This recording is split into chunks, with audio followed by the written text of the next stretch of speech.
Alô, alunos e alunas do primeiro ano. Vamos para mais uma aula de ciências pela Educa TV Lavras. Eu sou a professora Joelma. Vem comigo. Hoje nós vamos falar sobre a moradia dos animais. Isso mesmo, os animais também têm as suas moradas. Vamos lá ver como são as moradias dos animais? É interessante observar como as características de cada grupo de animais influenciam no modo de construir suas casas. Vejam só. A casa das aves são os ninhos, afinal, elas não precisam armazenar alimentos e vivem livres na natureza. Elas servem basicamente para botar os ovos, chocar e alimentar os filhotes. Nos grupos dos répteis, há diversos tipos de moradia.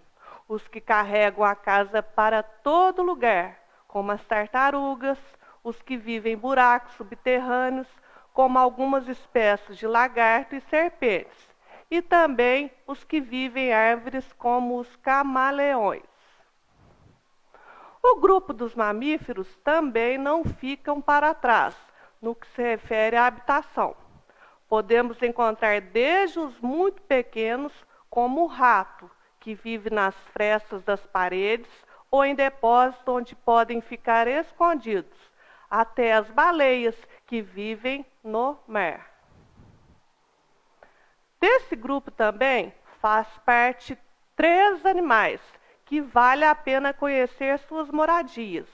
O tatu, que vive embaixo da terra e constrói túneis profundos. A toupeira, que também constrói sua casa embaixo da terra, mas formam galerias em profundidades diversas para facilitar a locomoção. E o castor, que vive perto de rios e lagos. O castor, pessoal, está sempre roendo as árvores e com os galhos que caem, acaba formando os diques, que funcionam como uma barragem para diminuir o fluxo da água. Com isso, as águas ficam mais tranquilas e torna-se um local perfeito para a construção da sua casa. Entre os insetos, há muitos que servem de exemplo de organização na construção. O cupim, por exemplo, constrói o cupizeiro com o cocô da mistura feita da madeira que comem com a sua saliva. Há compuzeiros que parecem um edifício, podendo chegar até 7 metros de altura. A casa das formigas, pessoal, é o formigueiro, que por fora parece muito simples, mas se olharmos por dentro é bem complexa, com divisões que chamam a atenção pela perfeição. Hoje nós vamos conhecer a casa do João de Barro. Vocês conhecem o João de Barro?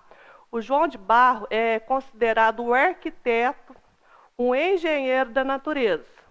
Vamos conhecer como ele constrói a sua casa, é muito interessante e vale a pena prestar bastante atenção. Esse é o famoso João de Barro. Tudo começa, pessoal, com a coleta da matéria-prima, ou seja, o que ele vai precisar primeiramente para fazer a sua casa.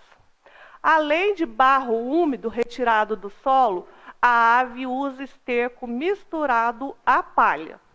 A casa é construída em conjunto pelo macho e pela fêmea. Não é o macho que faz a casa sozinha, é o casalzinho, que chegam a fazer centenas de viagens no transporte do material.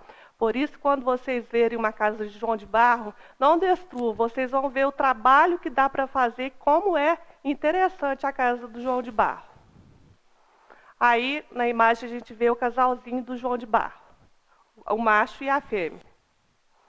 Galhos de árvores, postes e beiradas de casas são os locais preferidos pelo João de Barro para instalar seu ninho, que em geral tem formato esférico, tem o formato de uma bola e cerca de 30 centímetros de diâmetro. Para construir as paredes de 5 centímetros de espessura, o casal amassa as bolas de barro com os biquinhos e os pezinhos. Por aí, pela imagem, a gente vê a casa do João de Barro. Vocês veem que tem uma porta, uma passagem e uma câmara interna. Uma engenhosidade do ninho é a divisão em 2 cômodos. A casa deles tem 2 cômodos. O acesso ao primeiro se dá pela porta, feita na medida para que a ave entre sem precisar se abaixar. A câmara mais interna, forradas com pelos e musgo. Musgo, pessoal, é uma planta, uma vegetação, uma plantinha.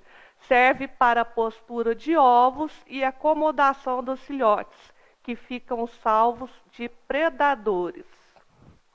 Pela imagem, vocês podem ver que o casalzinho João de Barro, eles fazem a casinha deles de forma que fica ao contrário à direção do vento e da chuva, para vocês verem como eles são inteligentes. A outra peculiaridade da casa é a localização da porta de entrada, estrategicamente posicionada na direção contrária à chuva e ao vento. Até hoje, os ornitólogos, pessoal, são os estudiosos das aves. Eles não sabem como João de Barro desenvolveu essa habilidade que mantém protegido das intempéries.